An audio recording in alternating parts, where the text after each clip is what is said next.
Hello and welcome to the conversation. We are discussing the exit polls of the 2014 general elections, and that is the buzz that you can see across all TV channels, and that's what we're going to be discussing in the conversation right now. In the studio, I have with me Rahul Verma, who's research associate of the CSDS, and of course Sudeep Srivastav. Many personalities rolled into one: TI activist, lawyer, author, researcher. So we'll start this conversation by starting with Delhi. The exit polls are showing a lead for the BJP, and AAP is, AAP might get one or two seats, but Congress is zero. Sudeep, I'd like to come to you. Is it something that we all know that Congress is going to draw a blank in Delhi? This is the most likely thing. But in my opinion, if Congress vote share drops down further, then the AAP's seat share will definitely increase. They may get 3 to 4 seats even. Because Okay. there are two communities, Dalit and Muslim. They were inclined to vote for AAP. And they were also the core vote bank of Congress. After this debacle of this 49-day government, the middle class which has supported Arvind Kejriwal at the time of assembly election had deserted him. So there is no question of Arvind Kejriwal or AAP party getting that middle class vote bank which is also inclined to vote for Modi as PM or BJP. Yeah. But if Congress vote share comes down, then AAP's tally will improve. Rahul, do you agree with that? I mean, if I heard from places like Okhla and other places where the minority seem to have come out and voted for the Aam Aadmi Party. If that sort of a scenario happens, do you actually see AAP's tally going up and BJP is coming down? Uh, no. One, because only minorities or Muslim vote is not going to tilt the balance in favor of one party or the other, right? Muslims are around 12 to 14% of Delhi's population, and if Delhi elections 2014 actually become bipolar, then this 14%, even if they vote en bloc, which is a kind of a mythical idea, Dalit as well. Yeah. so even if those two combine, right? So what you are actually assuming that 14% of Muslims and 20% of Dalits, 34% voting en masse.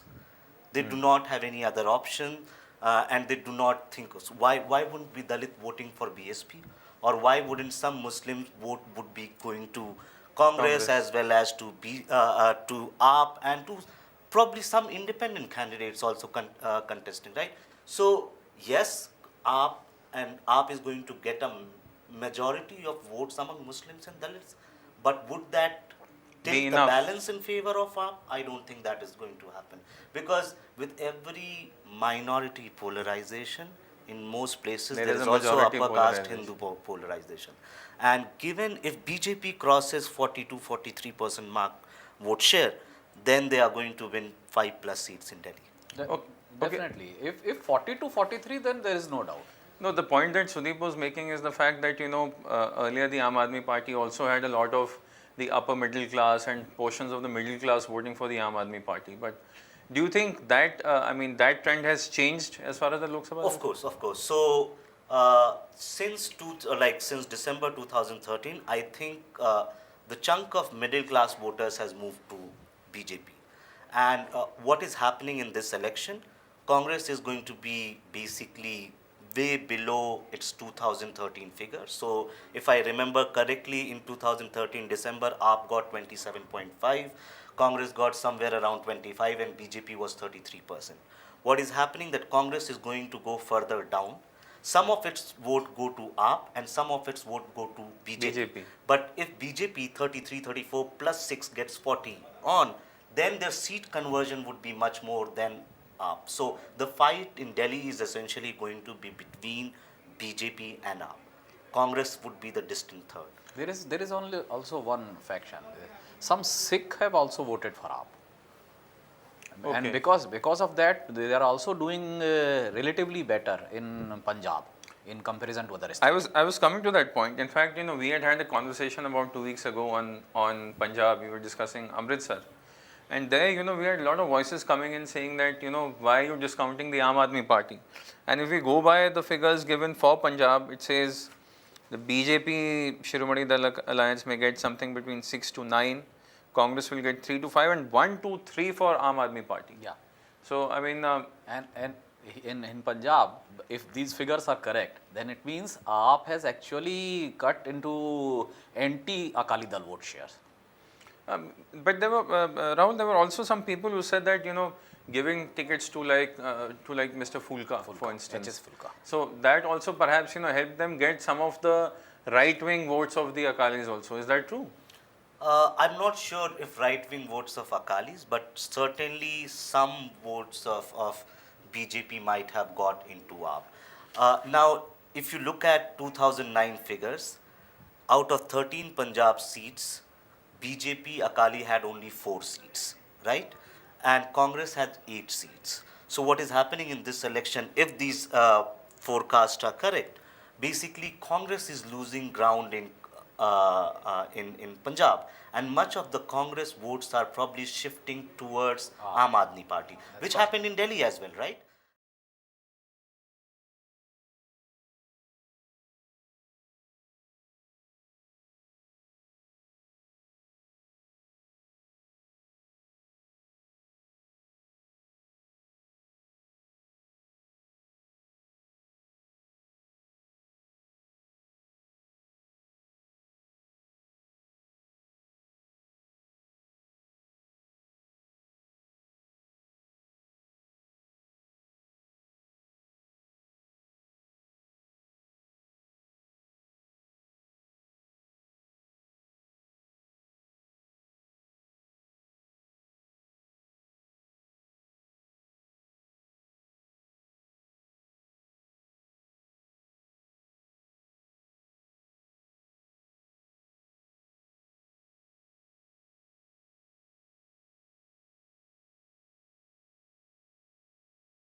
Seat difference between all the lower counts of NDA and all the higher counts of NDA.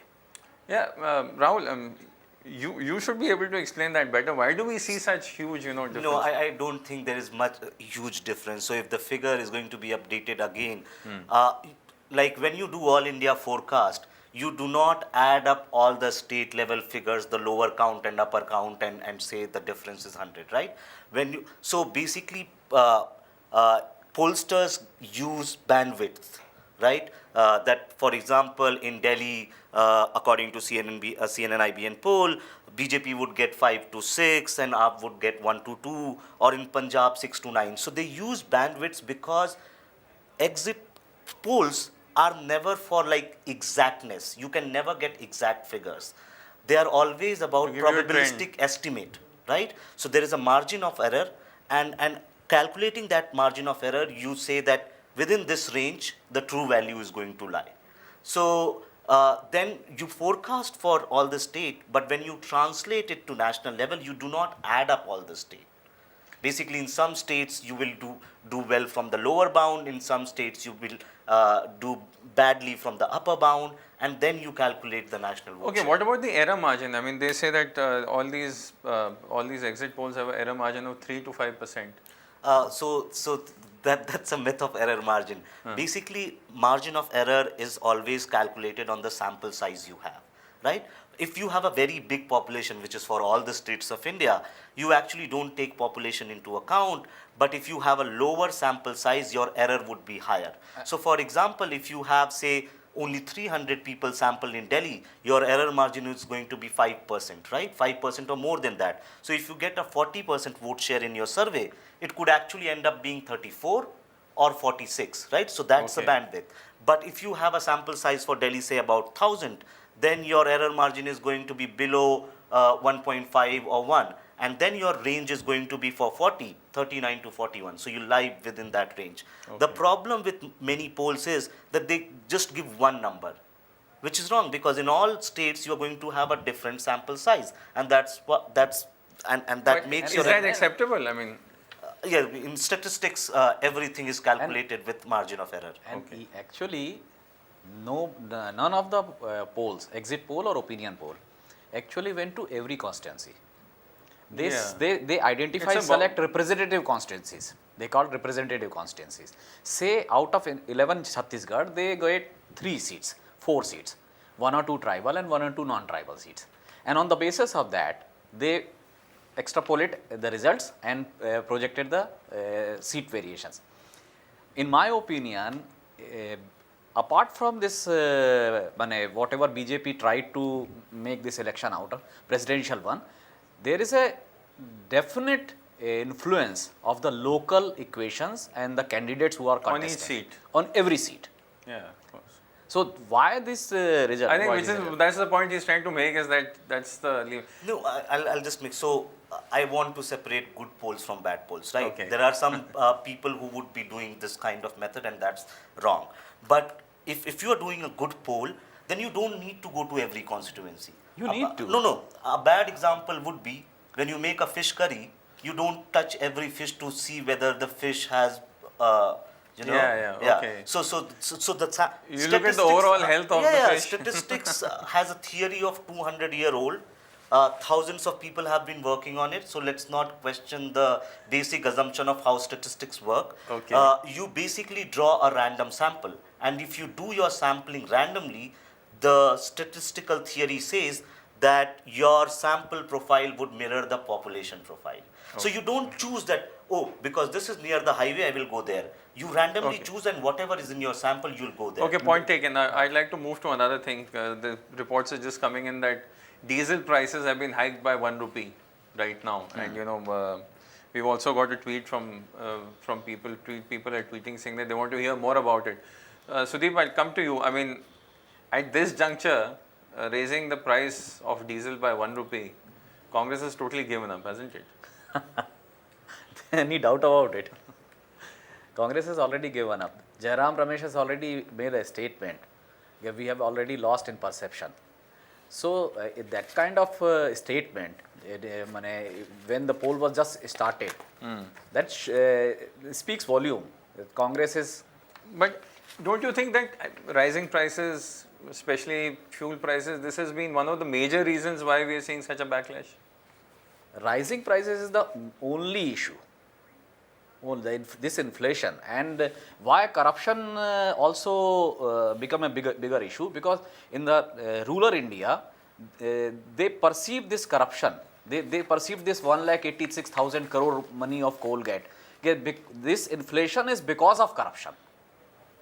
Otherwise, Okay. Indian economy is not in bad condition. Because of corruption, we are facing this inflation. This is the perception, and because of that, UPA is facing this kind of result. Okay, we also have Mr. Venkatesh Atre joining us on Skype. Sir, thank you so much for joining in the conversation. We've got initial, figures of the exit polls, and we were discussing Delhi and Punjab. But for you, sir, I'd like to move on to Andhra, Telangana and Seemandhra. So there, as far as Seemandhra is concerned, they seem to be giving both the BJP TDP alliance and the YSR alliance about 11 to 15 seats each, and the Congress is drawing a blank in Seemandhra. How far would you agree with that, sir? Well, these numbers are not worth seriously discussing, because they're absolutely not based on any sound methodology. So, I mean, it's your guess against mine. But I would certainly say that this accords with political perceptions. Congress, after all, goofed up completely the issue of Telangana and Andhra, so it doesn't expect to get anything in Seemandhra. And that's probably consistent with what they are showing. But one point I want to come back to, you see, most of these guys have done pre-poll surveys. That's a constraint. So they don't want their exit polls to look very different from the pre-poll surveys. They've got a problem there. They've got a credibility problem. You'll find them juggling, adjusting figures, so it doesn't look way off from what they had said earlier. For example, you say Kerala, LDF will get 7 to 11, UDF will get 13 to. This is because you made a prediction earlier, and you don't want to appear too far out from that. All of these exit polls in our country, unfortunately, are not done scientifically. I don't have much trust in them. But yes, in the Andhra prediction is not inconsistent with what we politically do. That is to say, the YSRC will do well. And it's not BJP, it's TDP. Yeah. This is always, they say BJP plus. In fact, they should be saying TDP plus in Andhra Pradesh. They can say BJP plus in some other state. Okay. In Andhra, they think TDP plus. Okay. So these guys always underestimate regional parties, overrate so-called national parties, and do not, understand the importance of diversity and pluralism in Indian polity and culture. That's part of the problem. Sir, Now, I I don't. want to start with this price slide. I want to just go back to that a bit. You see, Congress may raise it by 1 rupee, but what do you think an NDA government would do? They probably raise it by 10. You see, the neoliberal policy that both regimes have been pursuing, both NDA in 2004 and UPA 1 and 2 from 2004 to 14, except for a brief relief we got from UPA 1 being dependent on outside support. Otherwise, ruthless, relentless neoliberal policies will be followed, which is going to make it very difficult for working people. That's the reality on the ground. So it's not that people don't look at these policies, they do.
Ramakrishnan.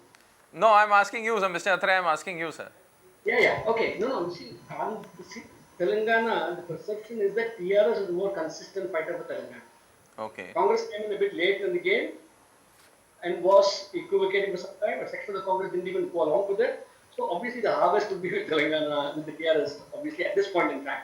But what will happen down the line? That's going to be a different moment. Right now, yes, TRS is seen as the party which brought Telangana, so they naturally are doing very well. Okay. I'm not surprised by those numbers, but that doesn't mean that I think they're correct. I don't think they're based on sound scientific understanding. So they may happen to be correct eventually. Okay.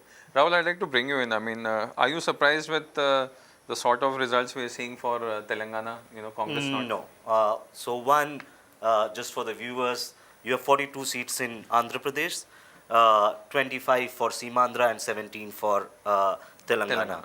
And what is happening, as Venkatesh said, in Telangana is basically Congress is not seen a party because they basically announced creation of Telangana Just way before the back in elections. 2009.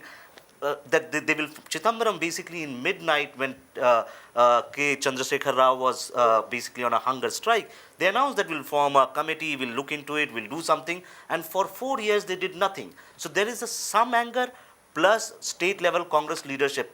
Many of those leaders basically joined TRS bandwagon. So I'm not surprised if TRS does really well in Telangana. In Simandra, I think so. Congress is going to be decimated in Simandra. The reason being, people are really angry with it. Like the chief minister of Congress left the party, formed another party, right? So, and I think it's very close call for pollsters to make a prediction in Simandra because what is happening even within Simandra, there is a regional contest happening. So Okay. in Rayalaseema region, which is the Kadapa region, Kadapa district where Jagan Mohan comes from, YSR party is doing really well. Whereas in the coastal region, TDP is doing really well. So because of this regional contest, it would be too close to call, and I think the final numbers are going to be within this range. Okay. Probably one party getting 11, another party getting 14 or 10, or but within the margin of error, the numbers are going to. Okay, quickly, we've got figures for Eastern India also now. Exit polls. West Bengal, Odisha, Not- Bihar, Jharkhand. combined. Well, you see the Congress, at least good news somewhere for the Congress, 11 seats in the northeast to the Congress combine, and No, that's No, NDA. that's NDA. That's NDA. oh, that's NDA, that's 10 seats for them, I think, and 11. 18 seats. NDA is 11, sorry, NDA is 11 is seats, yeah. My glasses, I need to get them checked. And in eastern, if you can see, look at the figures, West Bengal, 18. No, it's combined all this. Okay. West Bengal, Odisha, Bihar, Jharkhand. Okay. So again, we see that NDA 22 TMC, and apart from that, 117 seats. Okay. So, do you think Mamta? I mean, Rahul, I'd come to you. Do you think Mamta should have got more seats? I mean, 42 seats, she's only winning 20. So probably what is happening in Bengal, again regional. So I think BJP has picked up in Bengal. They might not end up winning more than 4 or 5 seats, but BJP has picked up in Bengal. They might get 2-3 seats, but their vote share is going to be definitely in double digits. Plus Mamta, and it's happening because Mamta made it TMC versus Modi contest in Bengal. So Modi, when he went in February, early February, he said, give all the votes to Mamta in assembly elections and all the votes to us in the parliamentary elections. And Mamta had to refute that claim that no, I'm not in any way aligned with BJP or Modi. And basically BJP, which was a non-starter in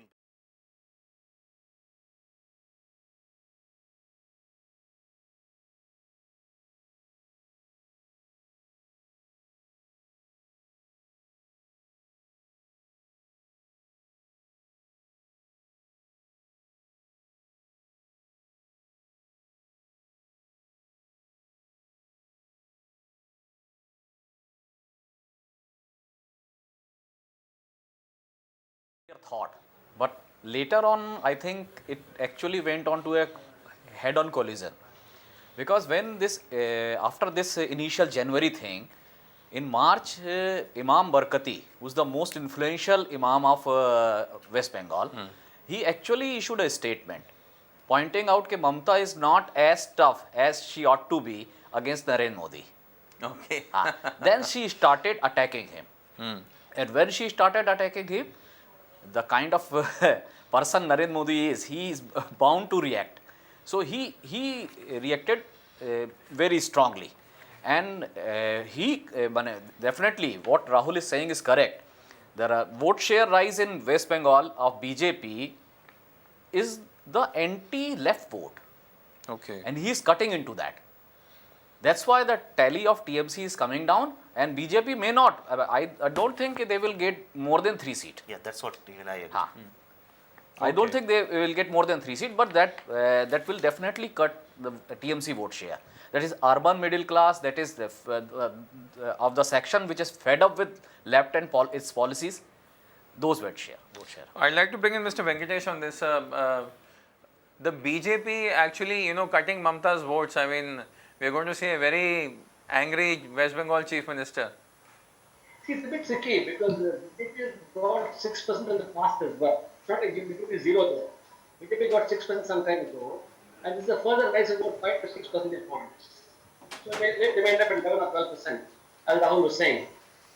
But you also remember that in the BJP, suppose it stops at 8 or 9. It is likely, if the Muslim consolidation is behind Mamta, this will work against the left. Because it went beyond double digits, they are now taking away some of the anti-left votes, as you said. And so they're cutting into Mamta's space. But on the other hand, the sad thing, from my point of view, is that a largely secular polity is now completely vitiated by a strong base of communism to be provided on both sides, of the minority and majority side. And I think Congress played this game, BJP played this game. This is going to be problematic in the years to come. Border state, lots of hassles. So more national perspective needed to be. I think all said and done, one thing to get the left with, they didn't have a large communal issue in their office. See, I'm worried about the long-term prospects of India in that sense. Forget about elections and somebody winning and losing. But I think the predictions that I saw 20 for Mamata, 15 for left, 2-3 for Bajpa, which is basically what my colleagues are saying. Those seem sensible. Those numbers seem to be credible. Again, without sanctifying the methodology they've used, the outcomes may be quite, pretty much what might actually happen. Okay, we are getting some tweets also on our handle. We've got a tweet from from Ghosh Spot. He says that Modi's investment is paid off in all states except West Bengal, and it only show in terms of vote share, sir. So, I mean, do you see, Venkatesh sir, do you see a silver lining for the BJP making inroads into West Bengal? You see, this has been such a personalized election. It's been kind of turned into a prime minister being a president kind of figure. That this was bound to happen given the enormous media, blitz. I don't think this is sustainable. I don't think this 11% or 12% is something that is going to be a long-term vote share for the BJP. It's an ephemeral phenomenon. The 6%, yes, they added.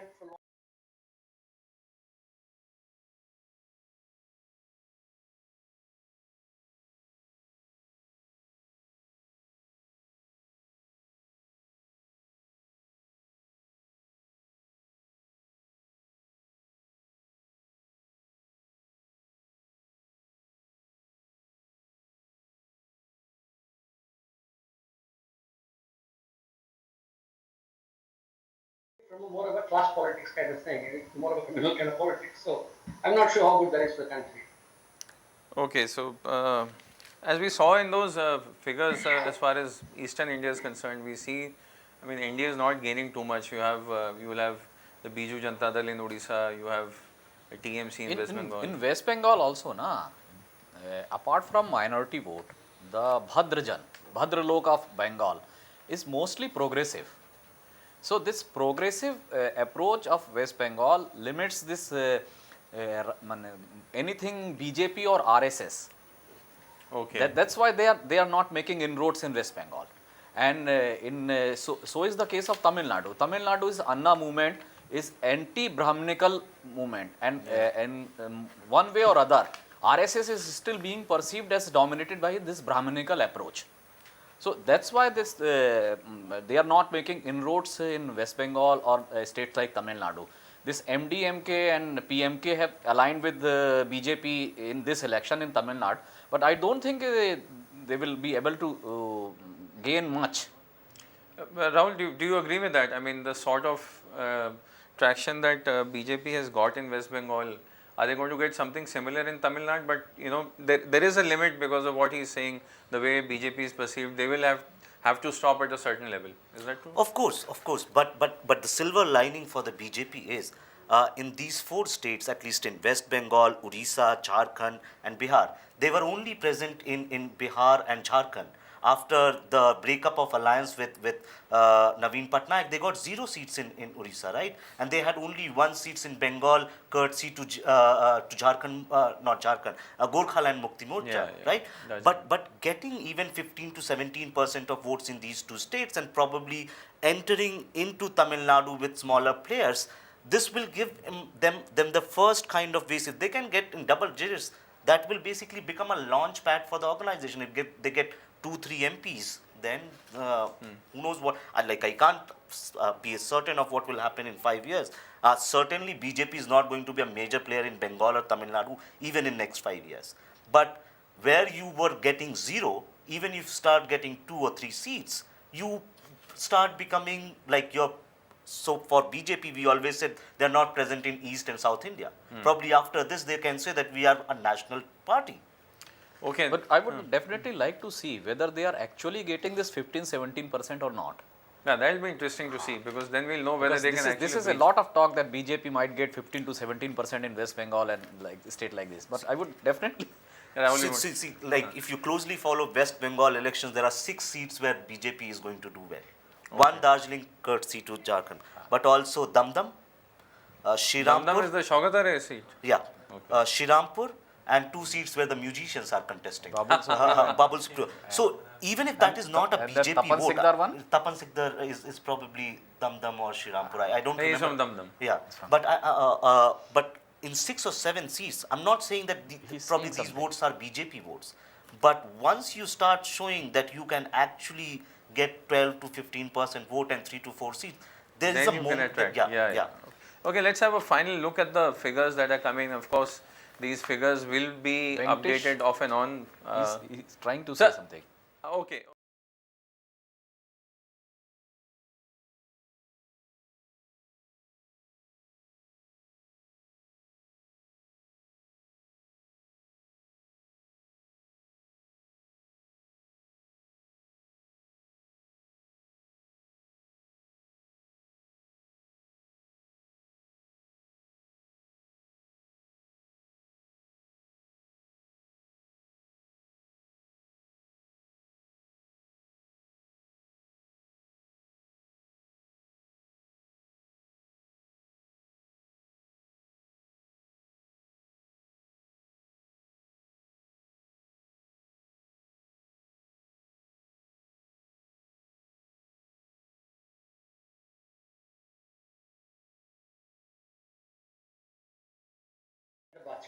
Yes. In the post situation, it is quite likely that Mamata will invoke the Bengal package to justify a rationalize the deal with the Bajpa because she's been there before, done it before. She didn't even mind much about 2002 events in Gujarat. So I wouldn't put it past Mamata to go back to Bajpa for survival. That's one thing. The second thing is in Tamil Nadu, the core Bajpa vote is around 2%. Now this opportunist alliance with PMK and which is basically the caste party, for all the declarations of Hinduism from Bajpa, this is basically a caste movement. And then MDMK, which wants freedom for Tamil, completely opportunist coalition, which won't last.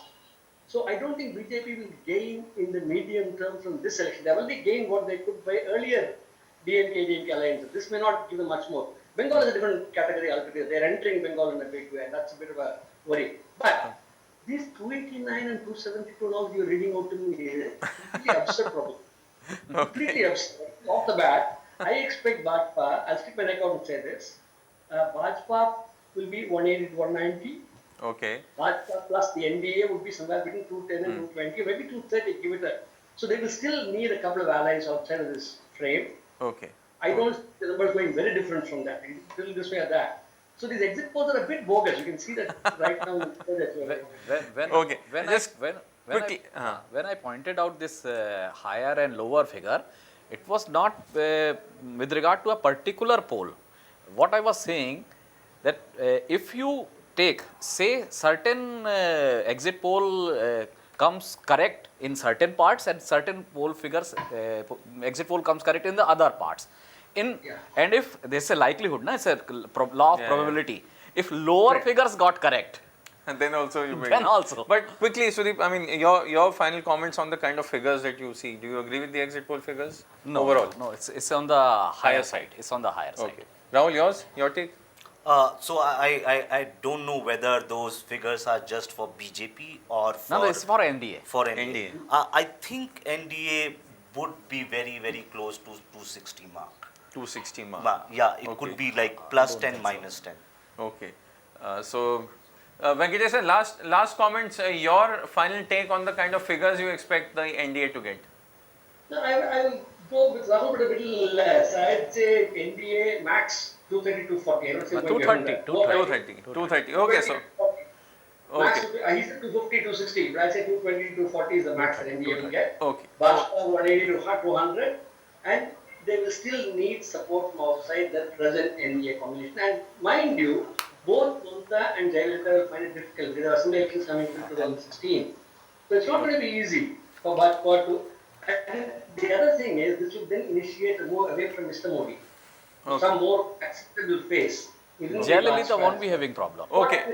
The Nagpur was all about the other day. Oh, okay, sir, we'll have to leave it at that and let's see how it goes. But I think we seem to have a sort of, some consensus on the 240 figure mark. So let's leave it at that. And you can also join in the conversation at indiapostlive.com. You can also send us your feedback on our Twitter handle @indiapostlive.com. Of course, conversations will continue as far as exit polls are concerned. So do keep watching India Post Live.